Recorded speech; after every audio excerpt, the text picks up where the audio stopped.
Adelante, adelante.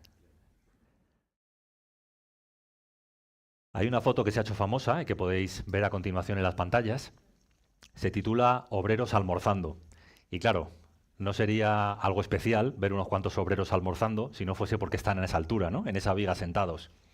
Dicen que son en su mayoría inmigrantes italianos e irlandeses, aunque alguien por aquí me ha apuntado que hay un vasco, el de la chapela, creo que es el de la derecha. Y claro, ¿qué llama la atención de la foto? Bueno, algunos dicen que es un montaje.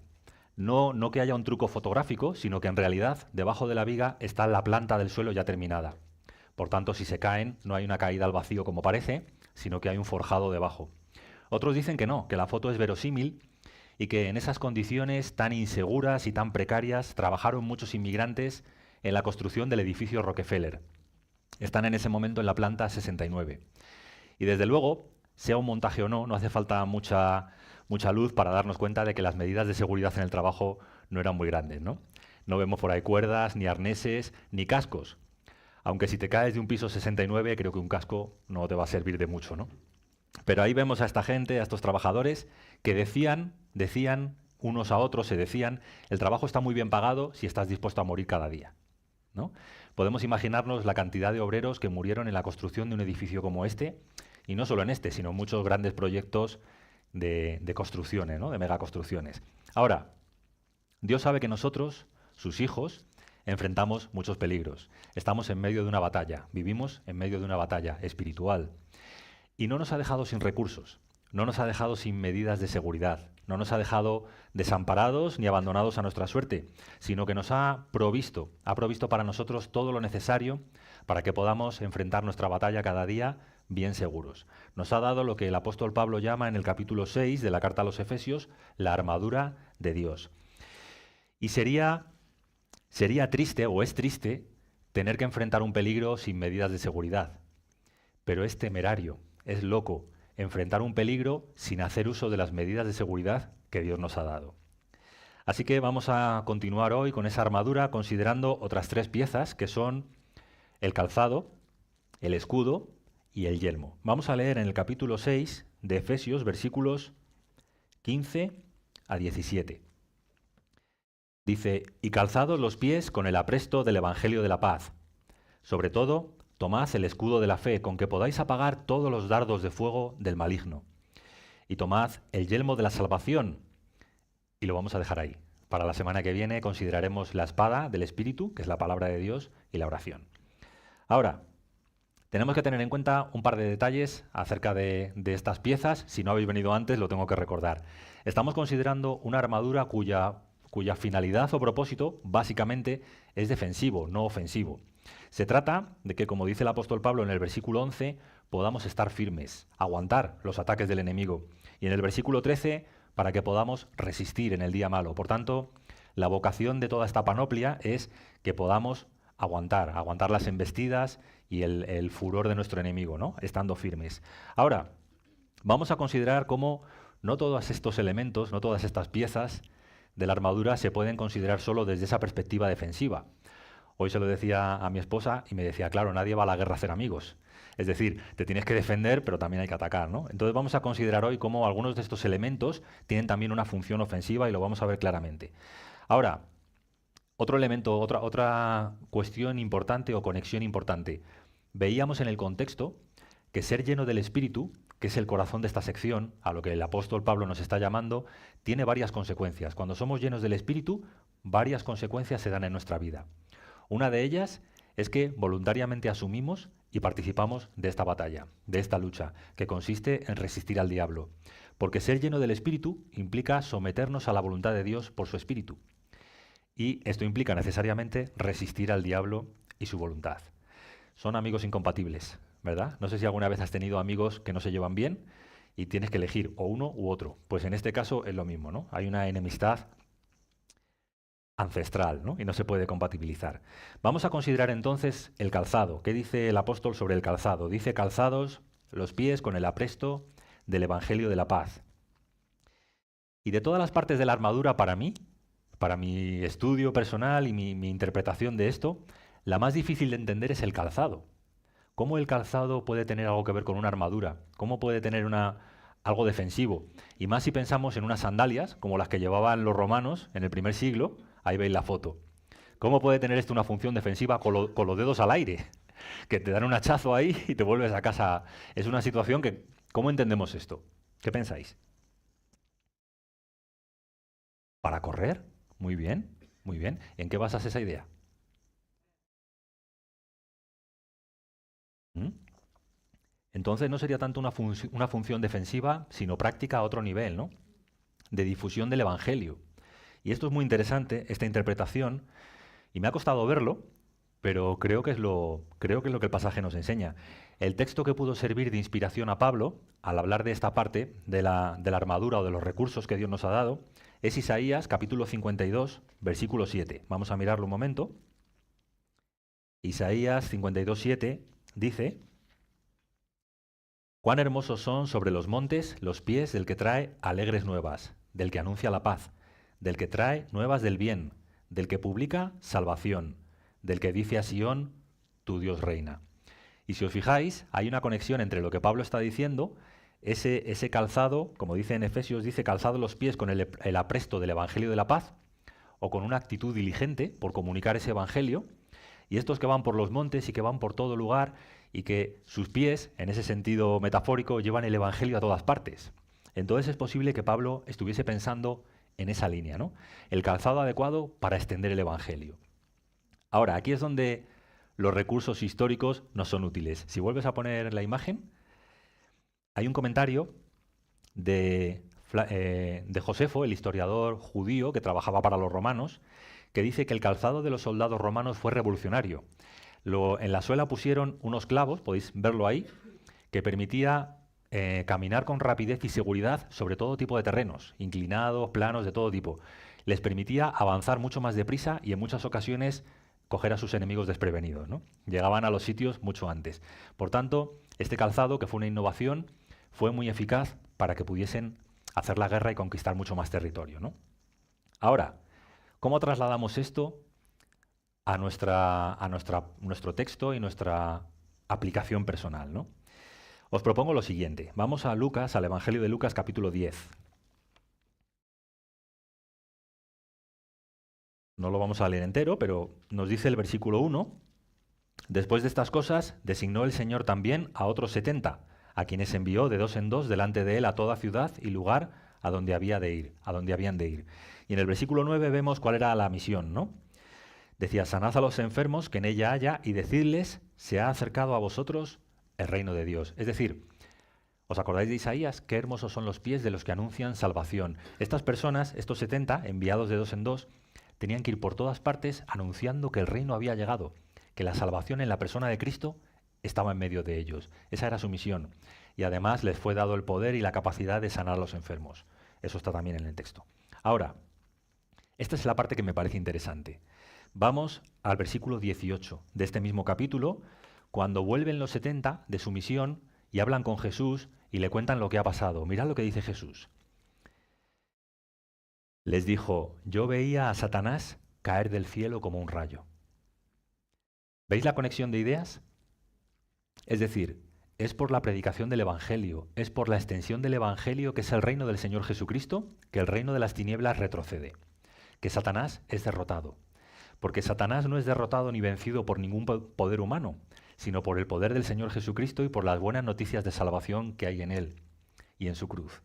Por tanto, la conexión que yo estoy viendo en nuestro texto es que ese calzado nos sirve para que diligentemente proclamemos las buenas nuevas de salvación, el Evangelio, y de esa manera el Evangelio vaya conquistando cautivos del territorio del enemigo y trayéndolos al reino de Cristo. Ahora, eso nos da una dimensión de lo que es la predicación del Evangelio gloriosa. ¿Por qué? Porque dice el apóstol Juan que el mundo entero yace bajo el poder del maligno. Es una realidad. Es una autoridad temporal la que tiene Satanás en este mundo, pero tiene a muchos cautivos a la voluntad de él, los ha cegado y los tiene prisioneros. ¿Quién los puede hacer libres? El Señor Jesucristo. ¿Cómo? Por la predicación de su Evangelio. Porque cuando tú y yo vamos anunciando el Evangelio a otros, vamos anunciando las buenas noticias de salvación, el año favorable del Señor y la libertad a los cautivos. Es algo glorioso esto, ¿verdad? Así que, si lo consideramos desde esta perspectiva, el calzado no es un elemento defensivo, es ofensivo. Sirve para conquistar terreno, sirve para avanzar el reino de Dios en este mundo. Sirve para llegar a todos los rincones. Dijo el Señor Jesús, id a todas las naciones y haced discípulos. Por tanto, creo que esta es la consideración de la primera parte de la armadura. Y lo vamos a dejar aquí. No me quiero entretener mucho en los detalles para que nos quede una idea general. Segunda pieza de la armadura, volvemos a nuestro texto. Dice, sobre todo, tomad el escudo de la fe. Y hay otra imagen que vamos a mantener. Ahí la tenéis. Había diferentes escudos. En Roma, en el primer siglo, para las batallas se empleaban diferentes escudos. ¿Quién ha visto Quo Vadis o Ben-Hur? ¿Los jóvenes no veis esas películas? No. Habéis visto Gladiator, ¿no? Bueno, en casa no lo sabéis porque estáis viendo la emisión en casa y no veis quién está aquí, pero hoy hay muchos jóvenes aquí y estamos muy gozosos. Y tenéis que saber que ese escudo pequeñito, redondo, de madera o de metal, de unos 60 centímetros, se utilizaba en la lucha cuerpo a cuerpo con arma corta. Servía, era muy manejable, lo podía mover rápidamente y servía para evitar las estocadas que te daba el adversario, ¿no? Con esos tridentes o con esas espadas o con los hachas. Un escudo pequeño y sólido. Pero había otro tipo de escudo que tiene, el anterior se llama Parma. ¿Os suena el equipo de fútbol de Parma? ¿Sí? Pues este otro se llama Scutum. Y estaba formado por una estructura de madera ligera y por un cuero, una piel de animal curtida y extendida que se mojaba en agua. Era muy ligero y fácil de transportar, y grande como una pequeña puerta. ¿Para qué servía este escudo? Mirad, cuando los cristianos, cuando los hijos de Dios estamos comprometidos con la proclamación del Evangelio y avanzamos a territorio enemigo, el enemigo no se va a estar quieto. Lanza flechas ardientes, lanza dardos incendiados. ¿Y nos ha dejado Dios desprovistos? No, nos ha dado un escudo, el escudo de la fe, que se corresponde con este otro y que tiene esa finalidad de proteger todo nuestro cuerpo, de guardar todo nuestro cuerpo. Veréis, como he titulado el estudio, ¿no?, que el Señor ha provisto para nosotros defensa y protección de la cabeza a los pies, o de los pies a la cabeza, ¿no? Y este escudo tiene esa finalidad de guardar todo nuestro cuerpo de esos dardos de fuego. Los enemigos del imperio, metían las flechas en brea y le prendían fuego. Entonces la flecha no solamente se clavaba, sino que además prendía fuego, ¿no? Pero al clavarse en ese escudo con la piel humedecida, el fuego se apagaba y por supuesto la flecha no traspasaba. Ahora, ¿qué podemos decir sobre los dardos de fuego de Satanás? ¿Cuáles son esos dardos de fuego? Porque el escudo se está claramente comparando a la fe, ¿no? Es el escudo de la fe. Pues, en primer lugar, notad el plural. Habla de dardos, no de un dardo. Satanás no tiene un dardo guardado para cada uno, tiene muchos dardos. Y en el contexto el apóstol habla de las asechanzas de Satanás. Eso quiere decir que Satanás tiene muchos recursos, muchos métodos, muchos dardos. Y que este escudo nos libra de todos ellos. Ahora, ¿de qué manera nos ataca Satanás? Pues, por ejemplo, la más conocida, creo, y la más habitual es por tentaciones, ¿no? Por medio de tentaciones. Tú estás ahí a lo tuyo, en tu casa o en el trabajo o en cualquier sitio, tranquilamente, y de pronto te viene una idea fuerte y un deseo fuerte de pecar contra Dios. Ahí hay una tentación. Ahí está Satanás lanzando un dardo de fuego, ¿no? Y hace falta el escudo de la fe, hace falta levantar el escudo de la fe y decir, ¿creo que esto que me está ofreciendo Satanás me va a hacer más feliz? ¿Creo que esto que me está proponiendo, que sé que va en contra de la voluntad de Dios, me va a hacer más gozoso y más completo? ¿O es un engaño? Y ahí está la primera cosa que tenemos que ver, ¿no? Otro ataque interesante que he constatado que Satanás hace a creyentes maduros son blasfemias que vienen a tu mente. Una de las conversaciones que más me impresionó con una hermana mayor en la fe es que le frustraba terriblemente que en algunos momentos a lo largo del día le venían pensamientos terribles y blasfemias terribles acerca de Dios. Y esta mujer, que es una mujer piadosa, sufría mucho, porque decía, Señor, si yo te amo, ¿por qué vienen a mi mente esos pensamientos tan perversos? ¿Por qué pienso de ti de manera tan desagradable y atento contra tu dignidad en mi mente? Y ella llegó a la conclusión de que lo que le estaba pasando es que Satanás estaba lanzando dardos de fuego. Y con la fe, con el escudo de la fe, dijo, me voy a resguardar y voy a contraatacar. Y lo que hizo me pareció maravilloso, me pareció un consejo que he guardado toda mi vida. Dijo, cuando vengan a mi mente estos pensamientos, estas blasfemias, si vienen de Satanás y lo que quiere es hacerme dudar de quién soy o de quién es Dios, lo que voy a hacer es que cada vez que vengan a mi mente voy a alabar a Dios, voy a cantar salmos, voy a adorar a Dios y a decirme a mí en voz alta o a confesar lo que de verdad creo acerca de Dios, porque esas blasfemias no las creo. Son ataques que vienen a mí, pero no es lo que creo. Y nos dijo a la semana siguiente, han cesado los dardos. No llegaban a su propósito, no llegaban a desanimarla, no llegaban a hacerle daño, ¿no? Sino que al revés, más dardos recibía, más alababa al Señor y más se gozaba en la realidad de quién es Él. Y dejó de sufrir esos ataques. Otra cosa que puede venir a nuestra mente como un dardo de parte de Satanás son acusaciones. Y acusaciones que muchas veces tienen que ver con nuestra condición pecaminosa, lo cual es una gran verdad. Entonces, Satanás presenta delante de nosotros la realidad de nuestro pecado. Y lo que hace es engañarnos para que no miremos a Cristo como nuestro Salvador todo suficiente, sino para que veamos la grandeza de nuestra miseria. Y claro, cuando consideras la grandeza de tu miseria sin mirar a Cristo, eso es terrible. Eso es como asomarse a un precipicio insondable de maldad y de oscuridad. Por tanto, el escudo de la fe consiste de nuevo en considerar que a pesar de esa verdad, a pesar de la realidad del pecado que hay en nosotros, Dios ha provisto en Cristo salvación y ha provisto el remedio para todos esos pecados. Dice el apóstol Juan que Él es fiel y justo para perdonarnos todos los pecados. No hay pecado que Dios no pueda perdonar en Cristo. Y es también como tenemos que contraatacar. Ahora, si ese escudo nos guarda de todas estas cosas, y he puesto solo algunos ejemplos, seguro que luego podéis poner más, qué importante es la fe, ¿no? Qué importante es tener ese escudo bien preparado y con la piel bien curtida y tensa y tenerlo bien, ¿no? ¿Cómo podemos fortalecer nuestra fe?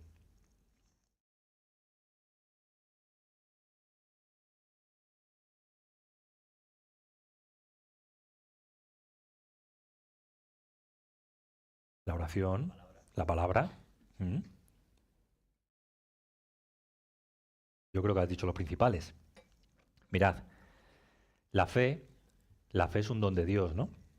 Viene por el oír la palabra de Dios. Por tanto, si Dios nos da la fe por medio de escuchar su palabra, permanecer escuchando su palabra fortalecerá nuestra fe, ¿no? Es un pensamiento lógico. La oración. El Señor Jesús oró por sus discípulos. Dijo, Satanás os ha pedido para zarandearos como a trigo, para lanzar sus dardos contra vosotros. Pero yo he rogado para que vuestra fe no falte, no falte. Por tanto, si el Señor Jesús oró por la fe de sus discípulos, nosotros debemos orar por nuestra propia fe y la de nuestros hermanos. La oración fortalece nuestra fe. Ahora, hay un método, un medio que tiene Dios para fortalecer nuestra fe, en el cual nosotros no tenemos una parte tan activa. No se trata de lo que nosotros hacemos, sino de lo que Él hace en nosotros para fortalecer nuestra fe. ¿Alguien sabe cuál es? Primera de Pedro, capítulo 1, Santiago 1, la prueba. Dios fortalece nuestra fe por medio de la prueba. Y es algo que nosotros nunca elegiríamos. ¿Por qué? Porque la prueba implica aflicción. Cuando Dios permite prueba en nuestra vida significa que lo vamos a pasar mal. Significa que van a venir a nuestra vida dificultades y tribulaciones que nadie desea. Pero Dios permite estas cosas y las permite con un propósito. Y es mostrarnos su fidelidad. Y es mostrarnos que Él sigue siendo el Señor de nuestra vida, capaz de librarnos en las circunstancias más complicadas. Por tanto, es algo que necesitamos, dice Pedro.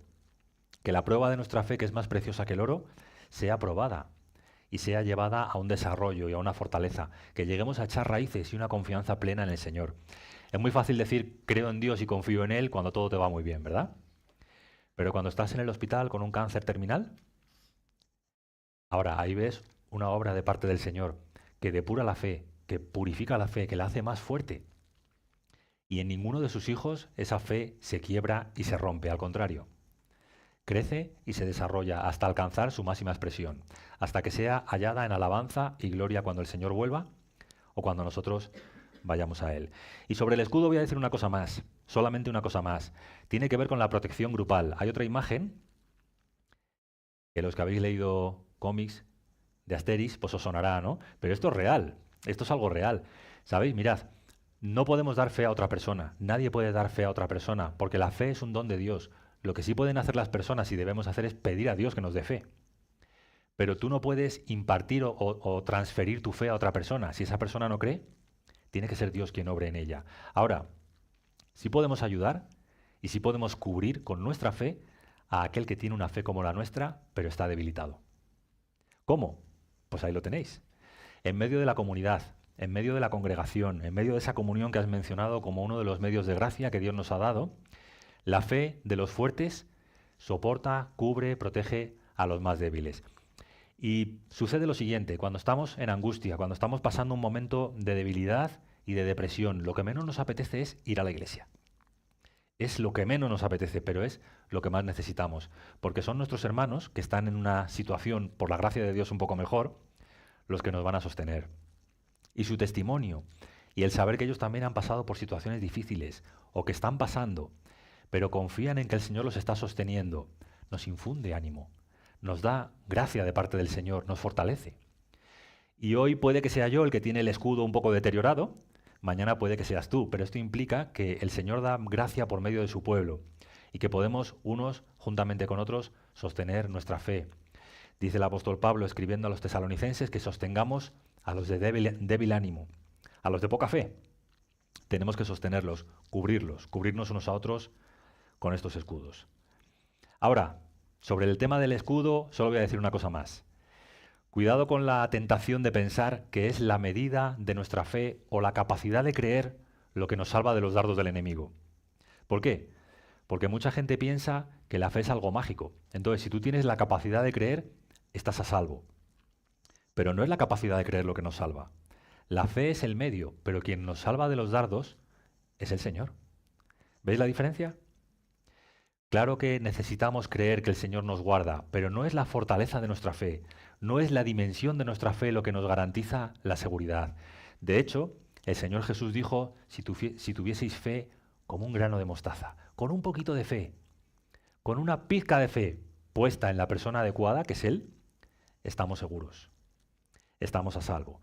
Mirad, cuando Abraham volvía de derrotar a los reyes, a esa coalición de reyes que raptaron a su sobrino y a otras personas, los había derrotado a Abraham con sus criados, con pastores, con gente normal y corriente, había derrotado a 3 reyes. Y el Señor le dice, Abraham, yo soy tu escudo. Esto no lo has hecho tú. Esta no es tu fuerza, ni tu capacidad de creer, ni tu determinación, ni el amor que tienes a tu sobrino. Este soy yo que te protejo. Yo soy tu escudo. Necesitamos ver eso, hermanos. Dios nos protege aunque nuestra fe sea débil. Aunque a veces apenas podamos creerlo, Él está alrededor de nosotros. Él vela como un cerco y cuida de nosotros, de la niña de sus ojos. También le dijo a David en el Salmo 3, podemos buscarlo. Esta cita es interesante por el contexto. Mirad, en el Salmo 3, versículo 2, dice David, muchos son los que dicen de mí, no hay para él salvación en Dios. Seguramente eran personas de carne y hueso quienes estaban diciendo esto, pero seguramente había seres espirituales detrás de esas personas de carne y hueso. Nuestra lucha no es contra carne y sangre. Y había personas tratando de decirle a David, no hay esperanza para ti, estás acabado, vas a ser derrotado. ¿Y qué dice David? Mas tú, Señor, eres escudo alrededor de mí. No importa lo que digan, no importa lo que las circunstancias aparenten o lo que me parezca a mí. Lo que importa es que tú, oh Señor, te has comprometido conmigo y me estás cuidando. Eres mi escudo. ¿No es maravilloso?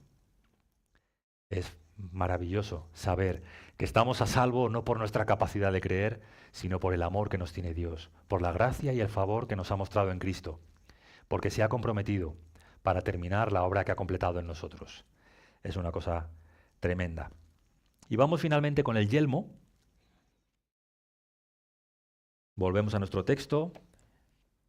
En Efesios dice que tomemos el yelmo de la salvación. Y sobre el yelmo no hay mucho que decir, ¿no? Esto es algo... Bueno, te pones a buscar en internet imágenes de yelmos y hay mil. Vas viendo el desarrollo de la tecnología y los tienes desde lo más sencillo, pero bueno, en esencia, ¿un yelmo para qué es? Para que no te den un golpe en la cabeza y te maten, ¿no? El yelmo normalmente se fabricaba de hierro o de bronce, era pesado, era sólido. Y lo que pretendía era eso, que si una espada iba directa a tu cabeza, como iba la del apóstol Pedro contra el siervo del sumo sacerdote, que quitó la cabeza y le cortó la oreja, pero si no quita la cabeza, se la abre como un melón. Entonces el casco intenta evitar eso, el casco evita eso. Ahora, ¿qué pretende decirnos Pablo con este yelmo? Mirad cómo lo llama. El yelmo de la salvación. Es el yelmo de la salvación. Y estoy de acuerdo con quienes piensan, con los estudiosos que piensan, que este yelmo nos habla de la seguridad de salvación. Es preciso que los cristianos tengamos de parte de Dios seguridad acerca de nuestra salvación. Ya sabéis que para los católicos es una grandísima presunción que digamos que estamos seguros de nuestra salvación.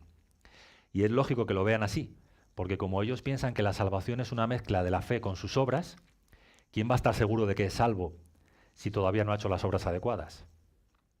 Si todavía no ha llegado al fin de su vida y no puede saber cuál es el balance final. Entonces, para ellos, la seguridad de la salvación es una incógnita. Para algunos evangélicos, metodistas y pentecostales en su mayoría, la salvación es algo que tenemos en la medida en que nosotros nos esforzamos y perseveramos en el andar cristiano. Pero si nos deslizamos y pecamos, la salvación se pierde. Y si te vuelves a arrepentir, vuelve. Y si te vuelves a pecar, se pierde. Y así. Así pasas la vida. Entonces, son ideas difíciles, ¿no?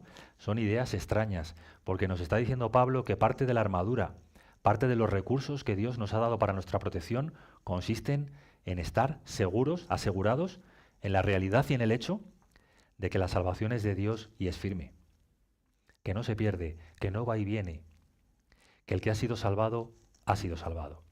Efectivamente y lógicamente que hemos sido salvados se ve en una perseverancia y en una vida de perseverancia, pero debemos creerlo aquí y ahora. Y esto es lo que vamos a tratar de ver ahora.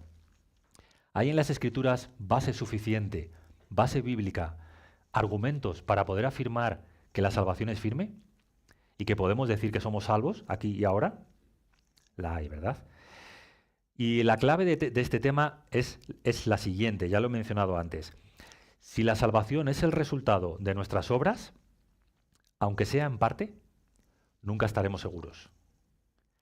Pero si la salvación es el resultado de creer en la obra de Cristo, perfecta y terminada en la cruz, entonces la salvación es un hecho.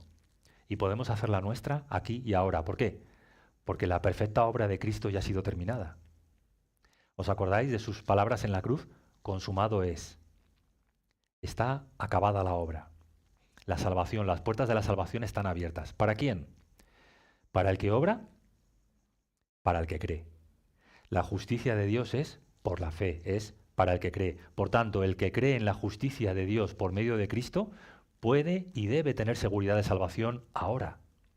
Y esto no es una arrogancia, esto no es una presunción, porque no nos estamos mirando a nosotros, estamos mirando al Hijo de Dios, estamos mirando al santo, al justo, que muere en una cruz por los pecadores, porque esa era la voluntad de su Padre y porque eso hizo Él.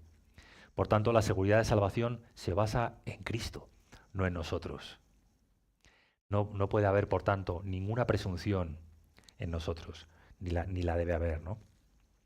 Y vamos a considerar 3 versículos brevemente, uno de Juan, uno de Pedro y otro de Pablo. ¿Por qué? Porque es importante que las verdades capitales de la Escritura sean corroboradas en varios sitios. Primera de Juan, capítulo 5. Dice el versículo 13. Notad el lenguaje. Estas cosas os he escrito a vosotros que creéis en el nombre del Hijo de Dios. Está escribiendo a cristianos, está escribiendo a personas que han confiado en el Hijo de Dios. ¿Y para qué les está escribiendo? para que sepáis que tenéis vida eterna. ¿Es una presunción decir que tenemos salvación? Es confesar lo mismo que las Escrituras nos dicen. El que cree en el Hijo tiene vida eterna. Mirad lo que dice anteriormente, versículo 12. El que tiene al Hijo tiene la vida. El que no tiene al Hijo de Dios no tiene la vida. Si tú tienes al Hijo, es decir, si tú has puesto en Él tu confianza, si has creído en Él, si has puesto toda tu vida, todo tu ser rendido a sus pies, tienes vida eterna, lo dice la palabra de Dios. Y es una maravilla, y es una verdad que debemos recordarnos porque es fortalecedora, porque nos da paz, porque nos da gozo. Y esto es lo que el apóstol Juan quería que sus lectores tuvieran presente, sobre todo con esta carta, que tuviesen seguridad de que Dios había perdonado sus pecados, los había salvado. Y mirad, ¿por qué es importante tener esta seguridad? Versículos 18 al 20. Dice, sabemos que todo aquel que ha nacido de Dios no practica el pecado, no vive pecando. Dice, pues aquel que fue engendrado por Dios le guarda, habla de Cristo, y el maligno no le toca. Sabemos que somos de Dios y el mundo entero está bajo el maligno, pero sabemos que el Hijo de Dios ha venido y nos ha dado entendimiento para conocer al que es verdadero, y estamos en el verdadero, en su Hijo Jesucristo.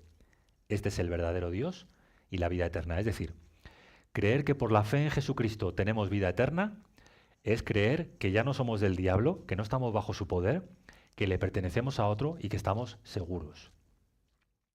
¿Cómo puedes saber si el diablo no es tu padre si no crees que Jesucristo te ha salvado o que Dios te ha salvado en Jesucristo de una vez para siempre? ¿Lo veis?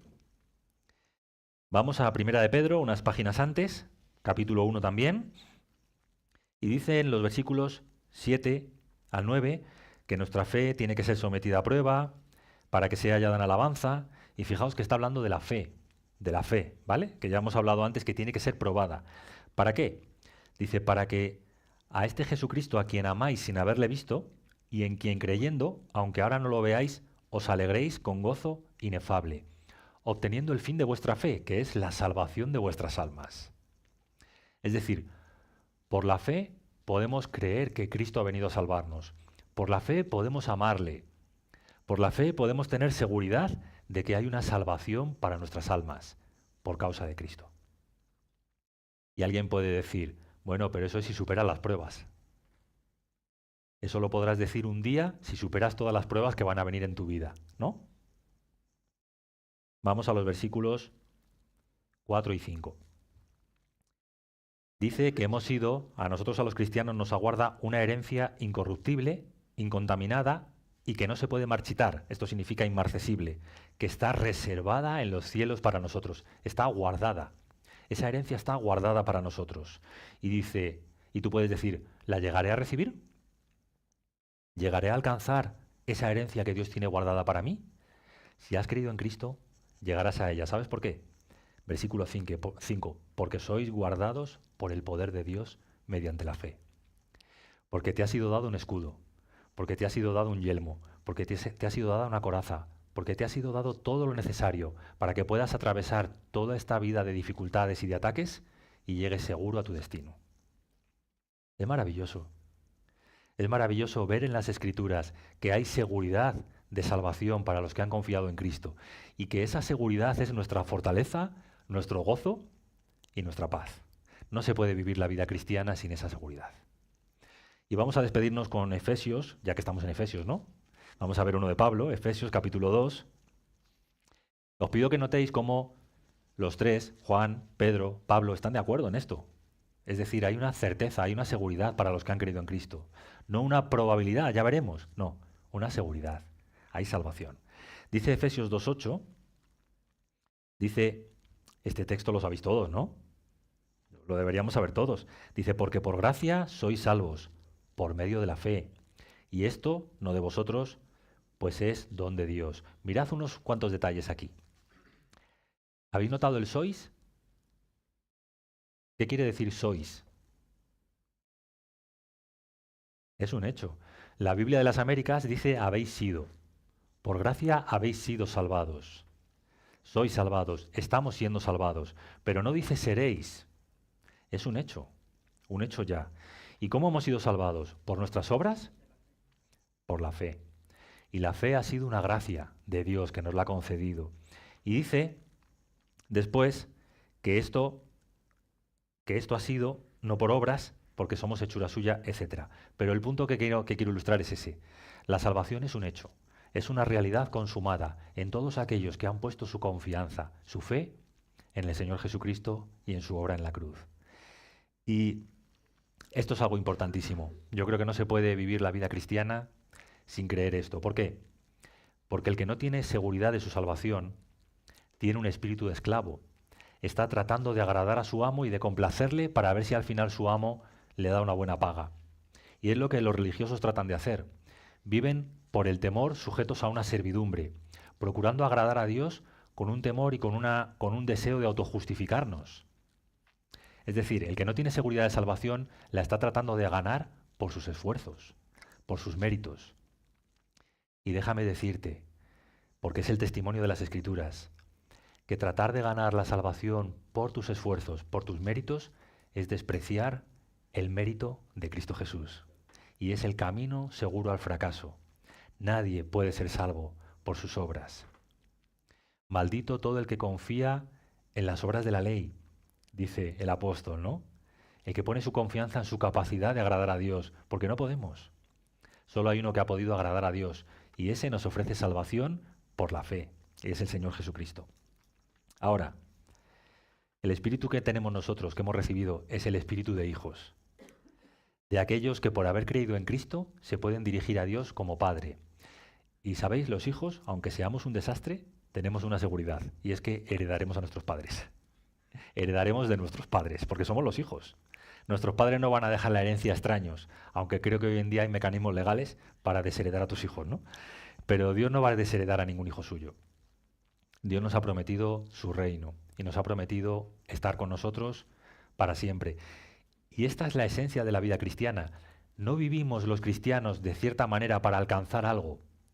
Vivimos de esa manera porque nos ha sido dado todo. Porque el Señor, por medio de Jesucristo, nos ha favorecido con su gracia y nos lo ha dado todo. Y entonces, por causa de su amor, por causa del amor con que nos ha amado, nosotros le amamos y le correspondemos y guardamos sus mandamientos y anunciamos el Evangelio y todas estas cosas como el mayor de los gozos y de los privilegios, no para ganar un mayor favor de Él, porque Dios no nos puede amar más de lo que nos ha amado. Es importante este yelmo de la salvación. Y finalmente os dejaría con una pregunta. ¿Se puede ser salvo y no saberlo? Es una pregunta que va más orientada al coloquio, pero bueno, podéis ir pensándolo. Es decir, ¿puede haber alguien que haya sido salvado y que no esté seguro? ¿Que tenga dudas? Es interesante eso, ¿verdad? Yo me preguntaba, ¿puede alguien llevar un casco de 1,5 kilos y no notarlo? Un casco de salvación de 1,5 kilos. Pues a veces es verdad que en la vida hay momentos oscuros, hay momentos difíciles. Y vuelvo a decir lo que he dicho antes. Si hemos confiado en el Señor Jesucristo, si Él ha sido la base de nuestra confianza, no depende de nuestra experiencia de salvación que tengamos en ese momento. No depende de nuestras emociones o de nuestras sensaciones. Depende de su fidelidad. Hay momentos que nuestra experiencia de salvación está muy baja, ¿verdad? Que estamos muy desanimados, que nos sentimos verdaderamente miserables, que quizá por causa de esos dardos y por causa de ese escudo que está roto, alguno ha llegado y nos ha atravesado. Y estamos pensando, Dios me ha desechado. Pero Dios no desecha a nadie que es suyo. Estamos, como dice el apóstol Pablo, seguros en el amor de Dios en Cristo. Y no hay principados, ni potestades, ni tribulaciones, ni angustias, ni pruebas, no hay nada que nos pueda separar de su amor. Hay una ilustración que para mí es favorita, y permíteme que me despida con ella. Imaginad, hemos visto por desgracia hace poco un edificio en llamas, ¿no? Y hemos visto personas que han sido salvadas por medio de la escalera extensible de los bomberos, ¿no? Imaginaos que estáis en unas circunstancias tan terribles, ¿no? En la hora final de la muerte. Y el Señor nos ofrece salvación por medio de Cristo como esa escalera que sube y que nos va a llevar con Él. Y tú en ese momento dices, es que yo no creo que yo pueda subir a esa escalera. Yo no creo que a mí me pueda mantener. Puede mantener a cualquiera, pero no a mí. Ahora, la pregunta es, ¿tu salvación depende de tu capacidad para creer o de la fortaleza de la escalera? Nuestra salvación depende de nuestro Salvador, de Jesucristo. que es todopoderoso. Aun cuando nuestra fe sea débil, aun cuando digamos como aquel hombre creo, pero ayuda a mi incredulidad, estamos a salvo en el Señor Jesucristo. Pero, dicho esto, creo que es importante vivir y aprovechar todos los días de nuestra vida para pedirle al Señor que nos confirme en la salvación, para pedirle que el testimonio de su Espíritu diga a nuestro espíritu que somos sus hijos y que en Él estamos seguros. Gracias a Dios por haber provisto todo lo necesario para que vivamos esta vida protegidos y guardados del poder del maligno en todas las circunstancias. Amén.